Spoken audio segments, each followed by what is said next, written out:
Hi friends, welcome to Kannada ಮಾರೋ stories. ಊಟ ಕೊಡಮ್ಮ, ತುಂಬ ಹಸಿವಾಗ್ತಿದೆ, ಇನ್ನು ನನ್ನಿಂದ ಹಸಿವೆಯನ್ನು ತಡೆಯೋಕ್ಕಾಗಲ್ಲ ಎಂದು ತುಳಸಮ್ಮ ಸೊಸೆನ ಕೇಳಿದ್ರು. ಆಗ ಒಳಗಿನಿಂದ ಬಂದ ಸೊಸೆ ಒಂದು ಹಳೆಯ ತಟ್ಟೆಯಲ್ಲಿ ಹಲಸಿದ ಅನ್ನಕ್ಕೆ ಉಪ್ಪು ಹಾಕಿ ಕೊಟ್ಟು ಹೇಳ್ತಾಳೆ, ತಗೋ ಮುದುಕಿ, ಚೆನ್ನಾಗಿ ತಿನ್ನು. ಇಷ್ಟು ವಯಸ್ಸಾದ್ರೂ ನಿನಗೆ ಹಸಿವು ಮಾತ್ರ ಕಡಿಮೆನೇ ಆಗ್ಲಿಲ್ಲ ಅನ್ಸುತ್ತೆ. ಹೀಗೆ ಸಾಯುವವರೆಗೂ ನನ್ನನ್ನು ಗೋಳಾಡಿಸ್ತಾನೆ ಇರ್ತೀಯಾ ಅಂತ ಸೊಸೆ ರಶ್ಮಿ ಹೇಳ್ತಾಳೆ. ಊಟದ ತಟ್ಟೆ ಕೊಡುತ್ತಿದ್ದ ಹಾಗೆ ಹಸಿವಿನಿಂದ ಇದ್ದ ತುಳಸಮ್ಮ ರಭಸದಲ್ಲಿ ಸಾಂಬಾರ್ ಕೂಡ ಕೇಳದೆ ಹಲಸಿದ ಅನ್ನವನ್ನೇ ತಿಂದಾಕ್ತಾಳೆ. ತುಳಸಮ್ಮ ತಿನ್ನೋದನ್ನ ನೋಡಿ ಸೊಸೆ ಬೆಚ್ಚಿ ಬೀಳ್ತಾಳೆ. ಪಾತ್ರೆಯಲ್ಲಿದ್ದ ಬಾಕಿ ಅನ್ನವನ್ನು ನೆಲದ ಮೇಲೆ ಚೆಲ್ಲುತ್ತಾ ಅಲ್ಲಿಂದ ಮೊಳಗಡೆ ಹೊರಟೋಗ್ತಾಳೆ. ಆ ದಿನ ಸಂಜೆ ತುಳಸಮ್ಮ ತನ್ನ ಗುಡಿಸಲಿನಲ್ಲಿ ಕುಳಿತಿರುತ್ತಾಳೆ. ಆಗ ಮೊಮ್ಮಗ ಚಿಂಟು ತಟ್ಟೆಯಲ್ಲಿ ಬೋಂಡ ತಿನ್ನುತ್ತಾ ಬರ್ತಾನೆ. ತನ್ನ ಅಜ್ಜಿಯ ಹತ್ರ ಬಂದು ಕುಳಿತುಕೊಂಡು ಅಜ್ಜಿ ಹತ್ರ ಬೋಂಡ ತಿನ್ನಲು ಕೇಳ್ತಾನೆ. ಅದೆಷ್ಟೋ ದಿನ ಆಗಿತ್ತೋ ಏನೋ ತುಳಸಮ್ಮ ಇಂತಹ ತಿಂಡಿ ತಿಂದು, ಬಹುಶಃ ಅವರಿಗೆ ನೆನಪು ಕೂಡ ಇರ್ಲಿಕ್ಕಿಲ್ಲ. ಬೋಂಡ ನೋಡಿ ತುಳಸಮ್ಮನ ಬಾಯಲ್ಲಿ ನೀರು ಸುರಿದಿತ್ತು. ಆದರೆ ಅವರು ತಿನ್ನಲು ಹೆದರ್ಕೊಳ್ತಾ ಇದ್ರು. ಮೊಮ್ಮಗ ಚಿಂಟು ಒತ್ತಾಯ ಮಾಡ್ತಾ ಇರ್ತಾನೆ, ತಗೋ ಅಜ್ಜಿ, ಒಂದೇ ಒಂದು ತಗೋ ಅಜ್ಜಿ ಎಂದು. ಕೊನೆಗೆ ಒತ್ತಾಯದ ಪೂರ್ವಕವಾಗಿಯೇ ಬಾಯಿಗೆ ತುರುಕುತ್ತಾನೆ. ಅದು ಬಾಯಿಗೆ ಹೋಗ್ತಿದ್ದಂತೆ ಒಂದು ತೃಪ್ತಿಯ ನೋಟ ತುಳಸಮ್ಮನ ಮುಖದಲ್ಲಿ ಕಾಣುತ್ತೆ. ಕಣ್ಣು ಮುಚ್ಚಿಕೊಂಡು ಬೋಂಡಾದ ಸ್ವಾದವನ್ನು ಆಸ್ವಾದಿಸುತ್ತಿದ್ದಳು. ಆಗ ಹಿಂದಿನಿಂದ ಯಾರೋ ಬಂದು ತುಳಸಮ್ಮನ ಜುಟ್ಟು ಹಿಡಿಯುತ್ತಾರೆ. ಕಣ್ಣು ತೆರೆದಾಗ ಮೊಮ್ಮಗ ಚಿಂಟು ಅಲ್ಲೆಲ್ಲೂ ಕಾಣಿಸಲಿಲ್ಲ. ಸೊಸೆ ಜುಟ್ಟು ಹಿಡಿದು ನೆಲಕ್ಕೆ ತಳ್ಳಿ ನಂತರ ಕೈಯಿಂದ ಹೊಡೆದು ಕಾಲಿನಿಂದ ತುಳಿಯುತ್ತಾಳೆ. ನೋವಿನಿಂದ ಚೀರುತ್ತಾ ತುಳಸಮ್ಮ, ತಪ್ಪಾಯ್ತು ಮಗಳೇ, ನಾನಿನ್ನ ಯಾವತ್ತೂ ತಿನ್ನಲ್ಲ. ಚಿಂಟುನೇ ಬಲವಂತವಾಗಿ ತಿನ್ನಿಸಿದ, ಒಂದೇ ಒಂದು ತಿಂದಿದ್ದು ಅಷ್ಟೇ, ದಯವಿಟ್ಟು ನನಗೆ ಹೊಡಿಬೇಡಮ್ಮ ಎಂದು ತುಳಸಮ್ಮ ಅಳುತ್ತಾ ಕೇಳ್ಕೊಳ್ತಾಳೆ. ಹೇ ಮುದುಕಿ, ನೀನು ಮೊದಲೇ ನನ್ನ ಮನೆಯಲ್ಲಿ ಬಿದ್ದಿದೀಯಾ, ಅದಲ್ಲದೆ ನಾನು ಹಾಕಿದ ನಿಯಮಗಳನ್ನ ಬೇರೆ ಮುರಿತಾ ಇದೀಯಾ. ಇವತ್ತು ನಿನ್ನ ಮೂಳೆ ಮುರಿಯದೇ ಇದ್ರೆ ನನ್ನ ಹೆಸರು ರಶ್ಮಿನೇ ಅಲ್ಲ ಎಂದು ಸರಿಯಾಗಿ ಹೊಡೆಯುತ್ತಾಳೆ. ಕೊನೆಗೆ ಕೋಪ ತನ್ನಗಾದಾಗ ಹೇಳ್ತಾಳೆ, ಏ ಮುದುಕಿ, ನಿನಗೆ ಇವತ್ತು ಇಡೀ ದಿನ ಊಟ ಸಿಗೋದಿಲ್ಲ ಅಂತ. ಏಟು ತಿಂದು ಬಿದ್ದಿದ್ದ ತುಳಸಮ್ಮ ನಿಧಾನವಾಗಿ ಎದ್ದೇಳ್ತಾರೆ. ಅವರು ಬಿಸಿಲಿರ್ಲಿ, ಚಳಿ ಇರಲಿ, ಮಳೆ ಇರಲಿ, ಆಕೆಗೆ ಮಾತ್ರ ಮನೆ ಒಳಗೆ ಪ್ರವೇಶವಿರಲಿಲ್ಲ. ತುಳಸಿಯಮ್ಮ ಒಬ್ಬೊಂಟಿಯಾಗಿ ಕ್ರಿಮಿಕೀಟಗಳ ಜೊತೆ ಮಾತನಾಡುತ್ತಿದ್ರು. ತುಳಸಮ್ಮನ ಮಗ ಅರುಣ್ ತನ್ನ ತಂದೆಯ ಕಿರಾಣಿ ಅಂಗಡಿಯನ್ನು ನಡೆಸುತ್ತಿದ್ದ. ಯಾವಾಗಲೂ ತಾಯಿಯ ಮುಂದೆಯೇ ಅಂಗಡಿಗೆ ಹೋಗ್ತಾ ಇದ್ದ. ಆದರೂ ಒಮ್ಮೆಯಾದರೂ ತಾಯಿಯನ್ನ ಮಾತನಾಡಿಸ್ತಾ ಇರಲಿಲ್ಲ. ಹೇಗಿದೆಯಮ್ಮ, ಆರೋಗ್ಯ ಹೇಗಿದೆ, ಊಟ ಮಾಡಿದ್ಯಾ ಇಲ್ವಾ ಎಂದು ಯಾವುದನ್ನು ಕೇಳ್ತಾ ಇರಲಿಲ್ಲ ಅವನು. ಇಬ್ಬರು ಹೆಣ್ಣು ಮಕ್ಕಳು ತವರಿಗೆ ಬಂದಾಗ ರಶ್ಮಿ ಅವರ ಎದುರುಗಡೆ ಮಾತ್ರ ಅತ್ತೆ ತುಳಸಮ್ಮನನ್ನು ಚೆನ್ನಾಗಿ ನೋಡಿಕೊಳ್ಳುವಂತೆ ನಾಟಕ ಆಡ್ತಾ ಇದ್ಲು. ಹೆಣ್ಣು ಮಕ್ಕಳು ವಾಪಸ್ ಹೋಗ್ತಿದ್ದಂತೆ ರಶ್ಮಿ ವಾಪಸ್ ತುಳಸಮ್ಮಳಿಗೆ ಬಡ್ಡಿ ಸಮೇತ ಹಿಂಸೆ ಕೊಡ್ತಿದ್ಲು. ಇದೆಲ್ಲವನ್ನು ತನ್ನ ಹೆಣ್ಣು ಮಕ್ಕಳ ಬಳಿ ಹೇಳಬೇಕೆಂದು ತುಳಸಮ್ಮ ಅಂದ್ಕೊಳ್ತಾ ಇದ್ರು. ಎಲ್ಲಿ ತನ್ನ ಮಗ ಅರುಣ್ ಕೋಪಗೊಂಡು ತನ್ನನ್ನು ಹೊರಗಡೆ ಹಾಕ್ತಾನೋ ಎಂಬ ಭಯ ಅವರಿಗೆ. ಆದ್ರಿಂದಲೇ ಸುಮ್ಮನಾಗ್ತಾ ಇದ್ರು. ಒಂದು ವೇಳೆ ಅವನು ಮನೆಯಿಂದ ಹೊರಗೆ ಹಾಕಿದ್ರೆ ಹೆಣ್ಣು ಮಕ್ಕಳ ಮನೆಯಲ್ಲಿ ಎಷ್ಟು ದಿನ ಇರುವುದು? ಅವರೇ ಅತ್ತೆ ಮಾವನ ಆಶ್ರಯದಲ್ಲಿರ್ತಾರೆ. ಇದೆಲ್ಲವನ್ನು ಆಲೋಚಿಸಿ ತುಳಸಮ್ಮ ಹಿಂಸೆ ಸಹಿಸಿಕೊಂಡು ಸುಮ್ಮನಿರ್ತಿದ್ರು. ಒಂದು ದಿನ ಬೆಳಿಗ್ಗೆ ತನ್ನ ಕಿರಿಯ ಮಗಳು ಶ್ವೇತಾ ಮನೆಗೆ ಬರ್ತಿದ್ದಾಳೆ ಎಂದು ತಿಳಿದು ತುಳಸಮ್ಮ ತುಂಬ ಖುಷಿಯಾಗ್ತಾರೆ. ಅಬ್ಬಾ, 1 ವರ್ಷದ ನಂತರ ನನಗೆ ತಿನ್ನಕ್ಕೆ ಒಳ್ಳೆಯ ತಿಂಡಿ ಸಿಗುತ್ತದೆ. ಶ್ವೇತಾ 1 ವರ್ಷದ ಹಿಂದೆ ತನ್ನ ಅಕ್ಕನ ಜೊತೆ ಬಂದಿದ್ಲು. ಇತ್ತ ಶ್ವೇತಾ ಬರೋ ಸುದ್ದಿ ತಿಳಿದು ರಶ್ಮಿ ತುಂಬಾ ಗರಂ ಆಗಿದ್ಲು. ಇವರಿಗೆ ಮಾಡಕ್ ಬೇರೆ ಏನು ಕೆಲಸ ಇಲ್ವಾ? ಆಗಾಗ ಬಾಯಿ ಬಿಟ್ಕೊಂಡು ಬರ್ತಾ ಇರ್ತವೆ ಇಲ್ಲಿಗೆ.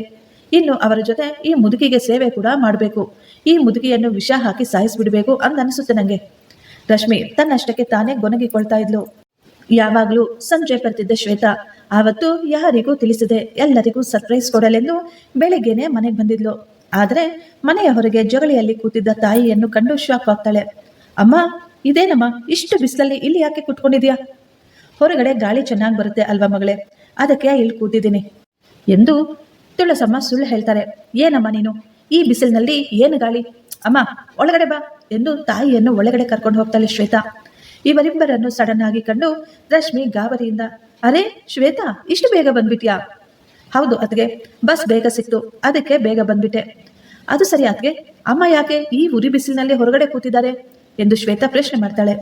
ಏನ್ ಹೇಳಲಿ ಶ್ವೇತಾ, ನಿಮ್ಮ ಅಮ್ಮನಿಗೆ ಹಠ ಜಾಸ್ತಿ ನೋಡು, ಎಷ್ಟು ಹೇಳಿದ್ರೂ ಕೇಳಲ್ಲ.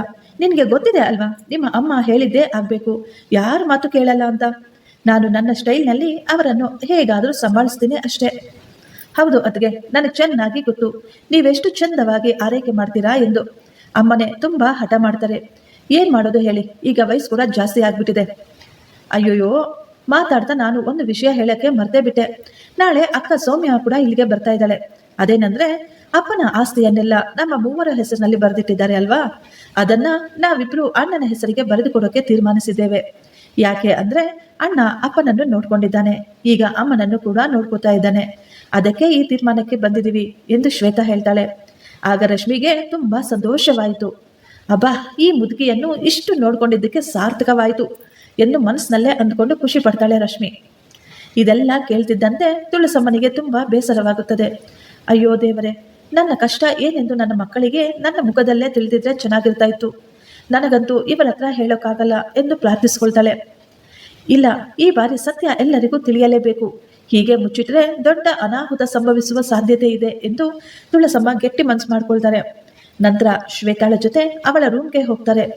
ಅಮ್ಮ, ನೀವು ಇವತ್ತು ನನ್ನ ಜೊತೆ ಇಲ್ಲೇ ಮಲಗಬೇಕು ಎಂದು ತಾಯಿ ಕಾಲಿಗೆ ಎಣ್ಣೆ ಹಚ್ಚಿ ಮಸಾಜ್ ಮಾಡ್ಕೊಳ್ತಾ ಹೇಳ್ತಾಳೆ ಶ್ವೇತಾ. ಎಣ್ಣೆ ಹಚ್ಚೋ ಸಮಯದಲ್ಲಿ ಕಾಲಿನಲ್ಲಿ ತುಂಬಾ ಗಾಯಗಳನ್ನು ಕಂಡು ಶ್ವೇತಾ ಶಾಕ್ ಆಗ್ತಾಳೆ. ತಾಯಿ ಹತ್ರ ಕೇಳ್ತಾಳೆ, ಅಮ್ಮ ಇದೇನಮ್ಮ ಇಷ್ಟೊಂದು ಗಾಯದ ಗುರುತುಗಳಿದೆ, ಏನಾಯ್ತು ಎಂದು. ತುಳಸಮ್ಮ ಎಲ್ಲ ಬಾಯ್ಬಿಟ್ಟು ಹೇಳೋಣ ಅಂದುಕೊಂಡ್ಲು. ಸಾಧ್ಯವಾಗದೆ, ಅದು ಬಿಡಮ್ಮ, ಈ ವಯಸ್ಸಿನಲ್ಲಿ ಅದೆಲ್ಲ ಸಾಮಾನ್ಯ, ನೀನು ಸುಮ್ಮನೆ ಎಣ್ಣೆ ಹಚ್ಚು ಅಂತ ಕೇಳ್ತಾರೆ. ರಾತ್ರಿ ಎಲ್ಲರೂ ಸೇರಿ ಒಟ್ಟಿಗೆ ಮಲ್ಕೊಳ್ತಾರೆ. ತುಳಸಮ್ಮ ಶ್ವೇತಾಳ ಪಕ್ಕದಲ್ಲೇ ಮಲಗಿದ್ರು. ಸ್ವಲ್ಪ ಹೊತ್ತಾದ ಮೇಲೆ ರಶ್ಮಿ ಮೆಲ್ಲಗೆ ರೂಮ್ಗೆ ಬರ್ತಾಳೆ. ತುಳಸಮ್ಮನನ್ನ ಕರೆದು ಹೊರಗೆ ಬರುವಂತೆ ಹೇಳ್ತಾಳೆ. ಅವಳು ಹೇಳಿದ ಹಾಗೆ ತುಳಸಮ್ಮ ಹೊರಗಡೆ ಬರ್ತಾರೆ. ಆಗ ರಶ್ಮಿ ಹೇಳ್ತಾಳೆ, ನನ್ನಿಂದ ಸೇವೆ ಮಾಡಿಸ್ಕೊಳ್ತಾ ಇದೀಯಾ, ಇನ್ನು ಸ್ವಲ್ಪ ದಿನ ಅಷ್ಟೇ ಈ ಆರಾಮೆಲ್ಲ. ನಿನ್ನ ಹೆಣ್ಣು ಮಕ್ಕಳು ಆಸ್ತಿಯನ್ನೆಲ್ಲ ನಮ್ಮ ಹೆಸರಿಗೆ ಮಾಡಿದ್ಮೇಲೆ ನನ್ನ ಈ ನಾಟಕವನ್ನೆಲ್ಲ ನಿಲ್ಲಿಸ್ಬಿಡ್ತೀನಿ. ನಿನ್ನನ್ನು ಏನ್ ಮಾಡ್ಬೇಕೆಂದು ನನಗೆ ಚೆನ್ನಾಗಿ ಗೊತ್ತು. ಒಮ್ಮೆ ಆಸ್ತಿ ನಮ್ಮ ಹೆಸರಿಗೆ ಆದ್ರೆ ಸಾಕು, ನಿನ್ನ ಮಕ್ಕಳು ಈ ಕಡೆ ಬರ್ದ ಹಾಗೆ ಮಾಡುತ್ತೀನಿ. ಈ ವಿಷಯ ಎಲ್ಲಿಯಾದರೂ ಲೀಕ್ ಮಾಡಿದ್ರೆ ಗೊತ್ತಲ್ಲ ನಾನು ಕೂಡ ಶಿಕ್ಷೆ ಯಾವ ರೀತಿ ಇರುತ್ತೆ ಅಂತ. ಅದಕ್ಕಿಂತ ಜಾಸ್ತಿ ಶಿಕ್ಷೆನೇ ನೀಡ್ತೀನಿ, ಹುಷಾರ್ ಎಂದು ಧಮಕಿ ಹಾಕ್ತಾಳೆ ರಶ್ಮಿ. ಮರುದಿನ ಅಕ್ಕ ಸೌಮ್ಯ ಕೂಡ ಮನೆಗೆ ಬರ್ತಾಳೆ. ಹಿರಿಮಗಳನ್ನು ಕಂಡು ತುಳಸಮ್ಮ ತುಂಬಾ ಖುಷಿ ಪಡ್ತಾರೆ. ಅವಳು ಒಳಗೆ ಬರ್ತಿದ್ದಂತೆ ತುಳಸಮ್ಮ ಸೌಮ್ಯಳನ್ನು ತಬ್ಬಿಕೊಂಡು ಬಿಕ್ಕಿ ಬಿಕ್ಕಿ ಅಳಲು ಶುರು ಮಾಡ್ತಾಳೆ. ಮಕ್ಕಳಿಬ್ಬರು ಇದು ಖುಷಿಯ ಕಣ್ಣೀರು ಎಂದು ಭಾವಿಸುತ್ತಾರೆ. ಆದರೆ ಇದರ ಸತ್ಯತೆ ರಶ್ಮಿ ಮತ್ತು ತುಳಸಮ್ಮನಿಗೆ ಮಾತ್ರವೇ ತಿಳಿದಿತ್ತು. ಎಲ್ಲವನ್ನು ಬಾಯಿ ತೆರೆದು ಹೇಳೋಣ ಅಂದ್ಕೊಂಡ್ರು ಅದು ಸಾಧ್ಯವಾಗಲ್ಲ. ಮರುದಿವಸ ಸಹೋದರಿಯರಿಬ್ಬರು ಅಣ್ಣನ ಹತ್ತಿರ ಹೇಳ್ತಾರೆ, ಅಣ್ಣ, ಆಸ್ತಿಯನ್ನು ನಿನ್ನ ಹೆಸರಿಗೆ ವರ್ಗಾಯಿಸೋಕೆ ವಕೀಲರೊಬ್ಬರ ಹತ್ರ ಮಾತನಾಡಿದ್ದೇವೆ. ಅವರು ನಾಳೆ ಕಾಗದ ಪತ್ರಗಳನ್ನು ತರ್ತಾರೆ ಎಂದು ಹೇಳಿದಾಗ, ಇದೆಲ್ಲ ಯಾಕೆ ಮಾಡೋಕೆ ಹೋದ್ರಿ? ಇದೆಲ್ಲ ಬೇಡವಾಗಿತ್ತು. ಅಪ್ಪ ಏನೇ ಮಾಡಿದ್ರು ಆಲೋಚಿಸಿಯೇ ಮಾಡಿರುತ್ತಾರೆ ಎಂದು ತುಳಸಮ್ಮ ಭಯದಲ್ಲಿ ಮೆಲ್ಲನೆ ಹೇಳಿದಾಗ ರಶ್ಮಿ ಹಾಗೂ ಅರುಣ್ ಗುರಾಯಿಸಿ ತುಳಸಮ್ಮನನ್ನೇ ನೋಡ್ತಾ ಇರ್ತಾರೆ. ಅಮ್ಮ, ಅಪ್ಪ ನಮ್ಮ ಮೂವರನ್ನು ಸಮಾನವಾಗಿಯೇ ನೋಡಿದ್ರು, ಅದಕ್ಕೆ ಆಸ್ತಿಯನ್ನು ಕೂಡ ಸಮಾನವಾಗಿ ಹಂಚಿದ್ದಾರೆ. ಆದರೆ ನಾವು ಮದುವೆಯಾಗಿ ನಮ್ಮ ಗಂಡನ ಮನೆಗೆ ಹೋಗಿದ್ದೇವೆ, ಮತ್ತ್ಯಾಕ್ಬೇಕು ನಮಗೆ ಈ ಆಸ್ತಿ? ಅಪ್ಪ ಅಮ್ಮ ಮಕ್ಕಳಲ್ಲಿ ಭೇದ ಭಾವ ಮಾಡಲ್ಲ, ಆದರೆ ವಯಸ್ಸಾದಂತೆ ಅವರಿಗೆ ಮಗನ ಹೆಗಲೇ ಹೆಚ್ಚಾದಂತೆ ಅನಿಸುತ್ತದೆ. ಹೆಣ್ಣು ಮಕ್ಕಳ ಆಶ್ರಯ ಅಥವಾ ಅವರ ಮನೆ ಬೇರೆಯವರಂತೆ ಕಾಣಿಸುತ್ತೆ ಅವರಿಗೆ. ಶ್ವೇತಾ ಮಾತು ಮುಂದುವರಿಸಲು ಸಿದ್ಧಳಾದಾಗ ತುಳಸಮ್ಮ ಶ್ವೇತಾಳ ಕೈಯನ್ನು ಅದುಮಿ ಏನು ಮಾತನಾಡಬೇಡ ಎಂದು ಸನ್ನೆ ಮಾಡ್ತಾರೆ. ಶ್ವೇತಾಳ ಅಂತರಂಗದ ಮಾತು ಕೇಳಿ ಎಲ್ಲರೂ ಒಮ್ಮೆ ಬೆಚ್ಚಿ ಬೀಳ್ತಾರೆ. ಒಂದು ಕಡೆ ಅಪ್ಪ ಅಮ್ಮ ಮಕ್ಕಳಿಗೆ ಭೇದ ಭಾವ ಮಾಡಲ್ಲ ಅನ್ನೋದು, ಇನ್ನೊಂದು ಕಡೆ ವಯಸ್ಸಾದಂತೆ ಗಂಡು ಮಕ್ಕಳೇ ಸರ್ವಸ್ವ ಎಂದು ತಿಳ್ಕೊಂಡಿರ್ತಾರೆ ಎಂದು ಹೇಳ್ತಾಳೆ. ನಂತರ ಶ್ವೇತಾ ಸಣ್ಣದಾಗಿ ನಗುತ್ತಾ, ಅದಕ್ಕೆ ಇವತ್ತು ಬೋಂಡ ಮಾಡಿ ಪಾಯಸ ಕೂಡ ಮಾಡಿ, ಅಮ್ಮನಿಗೆ ತುಂಬಾ ಇಷ್ಟ. ಇಲ್ಲ ಶ್ವೇತಾ, ಪಾಯಸ ಅಮ್ಮನಿಗೆ ಬರೋದಿಲ್ಲ, ನಿಮ್ಮಿಬ್ಬರಿಗೆ ಮಾಡಿಕೊಡ್ತೇನೆ ಎಂದು ರಶ್ಮಿ ಪ್ರೀತಿಯಿಂದ ಹೇಳ್ತಾಳೆ. ಏನು ಆಗಲ್ಲ ಅದ್ಗೆ, ಅಮ್ಮನಿಗೆ ಕೂಡ ಮಾಡಿ. ಆರೋಗ್ಯದಲ್ಲಿ ಏನಾದರೂ ಸಮಸ್ಯೆ ಬಂದ್ರೆ ಡಾಕ್ಟರ್ ಇದ್ದಾರೆ ತಾನೆ, ಔಷಧಿ ಇರೋದು ಯಾಕೆ ಹೇಳಿ ಎಂದು ಶ್ವೇತಾ ಹೇಳ್ತಾಳೆ. ಹೌದಲ್ವೇನಮ್ಮ ಎಂದು ತುಳಸಮ್ಮನ ಹತ್ರ ಕೇಳಿದಾಗ ಅವರು ಏನೂ ಹೇಳೋದಿಲ್ಲ. ಆದರೆ ಅವರಿಗೆ ತಿಳಿದಿರುತ್ತೆ ರಶ್ಮಿಗೆ ಚೆನ್ನಾಗಿ ಉರಿದಿದೆ ಎಂದು. ಮರುದಿನ ಸೌಮ್ಯ ಹಾಗೂ ಶ್ವೇತಾ ಪೇಟೆಗೆ ಹೊರಡ್ತಾರೆ. ಹೊರಡುವ ಮುಂಚೆ ಅತ್ತಿಗೆ ಹತ್ರ ಹೇಳ್ತಾರೆ, ಅತ್ತಿಗೆ ನಾವು ಸ್ವಲ್ಪ ಶಾಪಿಂಗ್ ಮಾಡಿ ಬರ್ತೇವೆ, ಸ್ವಲ್ಪ ಹೊತ್ತಲ್ಲೇ ವಕೀಲರು ಬರಬಹುದು ಎಂದು. ಹಾ ಆಯ್ತು, ಹೋಗಿ ಬನ್ನಿ ಎಂದು ರಶ್ಮಿ ಪ್ರೀತಿಯಿಂದ ಹೇಳ್ತಾಳೆ. ಸೌಮ್ಯ ಹಾಗೂ ಶ್ವೇತಾ ಪೇಟೆಗೆ ಹೊರಡ್ತಾರೆ. ಈಗ ತುಳಸಮ್ಮ ಮಾತ್ರ ಮನೆಯಲ್ಲಿ ಒಂಟಿಯಾಗಿದ್ರು. ಇದೇ ಸರಿಯಾದ ಸಮಯವೆಂದು ರಶ್ಮಿ ಆಕೆಯ ಹತ್ರ ಬಂದು, ಏನತ್ತೆ ಶಾಂತವಾಗಿ ಕೂತಿದ್ದೀರಾ? ಮಕ್ಕಳ ಜೊತೆ ಸೇರಿ ಭಾರಿ ಆಟ ಆಡ್ತಾ ಇದ್ದೀರಾ ಬಿಡಿ. ಏನು ಪಾಯಸ ಬೇಕಾ? ಪಾಯಸ ಎಂದು ಒಂದು ದೊಡ್ಡ ಬಟ್ಟಲಿನಲ್ಲಿ ಪಾಯಸ ತೆಗೆದುಕೊಂಡು ಬರ್ತಾಳೆ. ನಂತರ ಅದರಲ್ಲಿ ಖಾರದ ಪುಡಿ ಬೆರೆಸಿ ತಿನ್ನಲು ಒತ್ತಾಯ ಮಾಡ್ತಾಳೆ. ಇಲ್ಲ ಮಗಳೇ, ಇಷ್ಟೊಂದು ಖಾರ ತಿನ್ನಲು ನನ್ನಿಂದ ಆಗೋದಿಲ್ಲ. ಬೋಂಡ ಮತ್ತು ಪಾಯಸ ಬೇಕೆಂದು ನಾನು ಕೇಳಲಿಲ್ಲ, ಅದು ಶ್ವೇತಾ ಅಲ್ವಾ ಕೇಳಿದ್ದು. ಶ್ವೇತಾ ಕೇಳಿದಾಗ ನಿಮಗೆ ಬೇಡ ಎಂದು ಹೇಳಲು ನಿಮ್ಗೆ ಏನಾಗಿತ್ತು? ನಾಲ್ಗೆ ಬಿದ್ದು ಹೋಗಿತ್ತಾ ಏನಾದ್ರೂ? ಸಿಕ್ಕಿದ್ದೆ ಚಾನ್ಸ್ ಅಂತ ಬೋಂಡ ರುಚಿ ತಗೊಳಕ್ಕೆ ನೋಡ್ತೀಯಾ? ನೋಡು ನೋಡು ರುಚಿ ನೋಡು, ಇವತ್ತು ನಾನು ಕೊಡೋ ರುಚಿಯಿಂದ ಇನ್ಯಾವತ್ತು ತಿನ್ನೋ ಆಸೆ ಬರಬಾರ್ದು ಮುದುಕಿ ನಿನಗೆ ಎಂದು ಹೇಳಿ ಆವಾಜ್ ಆಗ್ತಾ ಹೊಡಿತಾಳೆ. ಆವತ್ತು ನೀನು ಕೊಟ್ಟ ಹಾಳಾದ ಊಟದಿಂದ ನನಗೆ 15 ದಿವಸ ಆರೋಗ್ಯ ಸರಿ ಇರಲಿಲ್ಲ. ಇನ್ನು ಇಷ್ಟೊಂದು ಖಾರ ತಿಂದ್ರೆ ಸತ್ತೇ ಹೋಗ್ತೀನಿ. ಸತ್ತು ಹೋಗ್ತೀಯಾ? ವಾವ್, ತುಂಬಾ ಒಳ್ಳೇದಾಯ್ತು ಬಿಡು. ಬದುಕಿದ್ರೆ ಇನ್ನೂ ಹೆಚ್ಚು ಅನುಭವಿಸ್ತೀಯಾ? ಬೇಗ ಸತ್ತು ಹೋಗು. ಮಗಳೇ, ಇಂತಹ ಅನ್ಯಾಯ ಮಾಡಬೇಡಮ್ಮ. ಬೇಕಿದ್ರೆ ನನಗೊಂಚೂರು ವಿಷ ಕೊಟ್ಟು ಸಾಯಿಸ್ಬಿಡು. ದಿನಾಲು ನನಗೆ ಈ ಥರ ಚಿತ್ರ ಹಿಂಸೆ ಕೊಡಬೇಡಮ್ಮ. ಅಷ್ಟಕ್ಕೂ ನಾನು ನಿನ್ನ ಜೊತೆ ಮಾಡಿದ ಪಾಪವಾದರೂ ಏನು ಹೇಳು ಎಂದು ತುಳಸಮ್ಮ ಕಣ್ಣೀರಿನಿಂದ ಬೇಡ್ಕೋತಾರೆ.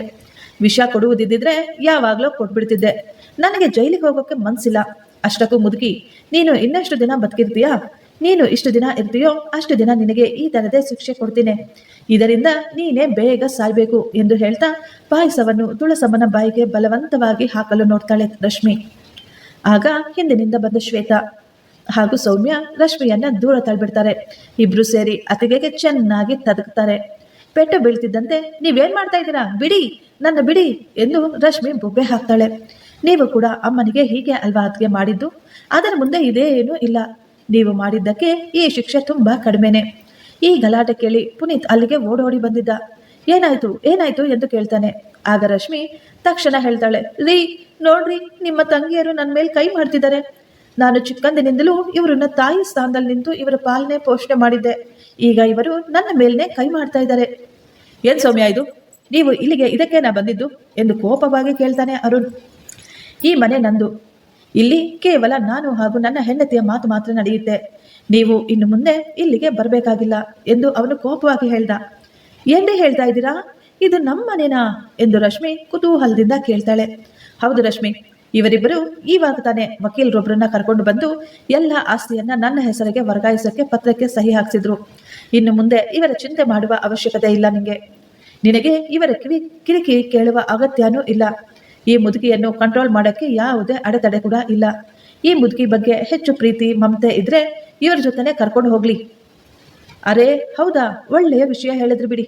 ನನಗೆ ಬಡ್ಡಿ ಸಮೇತ ಕೆಲವೊಂದನ್ನು ವಸೂಲ್ ಮಾಡೋಕ್ಕಿದೆ ನನಗೆ ಅಂತ ರಶ್ಮಿ ತುಂಬಾ ಸಂತೋಷ ಪಟ್ಲು. ಇವರು ಯಾಕೆ ನಿಮ್ಮ ಅಂಗಡಿಗೆ ಬಂದು ಸಹಿ ಹಾಕ್ಸಿದ್ರು? ನನ್ನ ಹತ್ರ ಶಾಪಿಂಗ್ ಅಂತ ಹೇಳಿ ಸುಳ್ಳು ಯಾಕೆ ಹೇಳಿದ್ರು? ರಶ್ಮಿಗೆ ಒಳಗೆ ಸಂಶಯ ಬಂದಿತ್ತು. ಅವಳು ತನ್ನ ಗಂಡನ ಬಳಿ ಕೇಳಿದಳು. ಸೌಮ್ಯ ಹಾಗೂ ಶ್ವೇತಾ ಜೋರಾಗಿ ನಗಲು ಶುರು ಮಾಡಿದ್ರು. ಅದಕ್ಕೆ ಏನೇ ಆದ್ರೂ ನಿಮ್ಗೆ ಅಣ್ಣನಿಂದ ಸ್ವಲ್ಪ ಜಾಸ್ತಿನೇ ಬುದ್ಧಿ ನೋಡಿ. ಅದಕ್ಕೆ ನೇರವಾಗಿ ಅಂಗಡಿಗೆ ಹೋಗಿ ಸಹಿ ಹಾಕ್ಸಿದ್ದು. ಯಾಕೆಂದ್ರೆ ನಿಮ್ಮಿಂದ ನಮ್ಮ ಪ್ಲಾನ್ ಹಾಳಾಗಬಾರ್ದು ಅಂತ. ಪ್ಲಾನಾ? ಏನ್ ತಮಾಷೆ ಮಾಡ್ತಿದ್ದೀರಾ? ಅರುಣ್ ಗಾಬರಿಯಿಂದ ಕೇಳ್ತಾನೆ. ಸ್ವಲ್ಪ ರಿಲ್ಯಾಕ್ಸ್ ಮಾಡಿ ಅಣ್ಣ, ಅವಸರ ಪಡಬೇಡ. ಎಲ್ಲವನ್ನು ಎಳೆ ಎಳೆಯಾಗಿ ಹೇಳ್ತೀನಿ. ಸೌಮ್ಯ, ನಾವು ಯಾವುದಾದ್ರೂ ಸಿನಿಮಾಗೆ ಸೇರಬಹುದು ಅಲ್ವಾ?